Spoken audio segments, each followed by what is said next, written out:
Okay, so we've got a idea here called the third angles theorem, which is a fancy way of saying a very simple idea. Very simple idea is this: if two angles of one triangle are congruent to two angles of a second triangle, then the third angles are also congruent.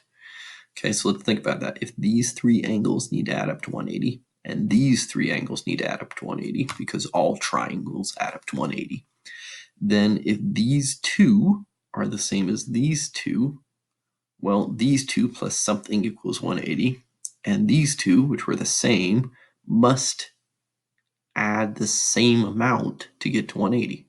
Okay, not a very complex idea here. So if these two are equal to these two, then whatever's left that makes up the 180 is going to have to be the same amount because you're starting with the same amount. So let's say that these two add up to 120. Let's give an example.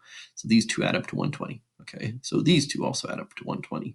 That means this one has to be 60. This one has to be 60 because they need to add up to 180. Okay, so that's really all there is to it. There's some other stuff we can go through here that are other, like, once again, I call these kind of complicated ways of saying simple ideas.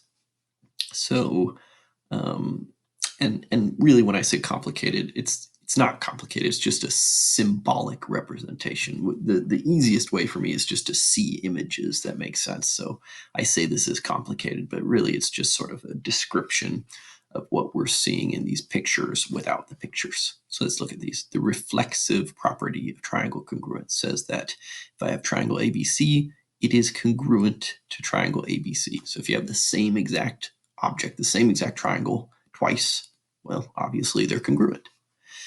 Symmetric property says that triangle ABC, which is congruent to triangle EFG, well, then EFG is congruent to ABC.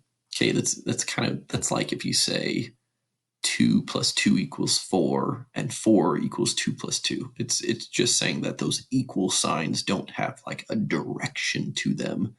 If one thing is congruent to the other, then the other thing is congruent to what you started with. It's true no matter which one you put on which side of that symbol. Says the same thing. Okay, the transitive property of triangle congruence. If one triangle equals another triangle, and that other triangle equals some third triangle, well, then the first triangle must have also been congruent to the third triangle. So with numbers, once again, let's say that that was 2 plus 2 equals 4, and 4 equals 8 divided by 2. Then 2 plus 2 equals 8 divided by 2. It's the basic idea of, like, you can have an equation that has more than one equal sign.